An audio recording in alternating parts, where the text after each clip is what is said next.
আলাইকুম। আজান পড়তেছে, আপনারা শুনতে পারতেছেন।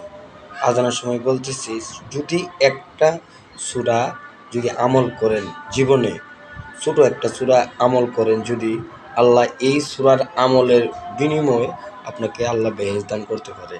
কোন সূরাটা? বিসমিল্লাহির রহমানির রহিম। কুল হুয়াল্লাহু আহাদ, আল্লাহুস সামাদ, লাম ইয়ালিদ ওয়া লাম ইউলাদ ওয়া লাম ইয়াকুল লাহু কুফুয়ান আহাদ। সবাই বলবেন আমিন। কারণ আমার আল্লাহ খুশি হয় এই সূরাটা পড়লে। কারণ এই সূরাটার ভিতরে আমার আল্লাহর সকল প্রশংসা। কারণ আল্লাহ একাকার, আল্লাহ যেন কারো কাছ থেকে জন্ম নেন নাই, কারো জন্ম দেন নাই, সব কিছু এই সূরার ভিতরে পাওয়া যায়। যদি পারেন অনেক হুজুরকে জিজ্ঞাসাবাদ করে দেখতে পারেন এই সূরাটার আমল সম্বন্ধে।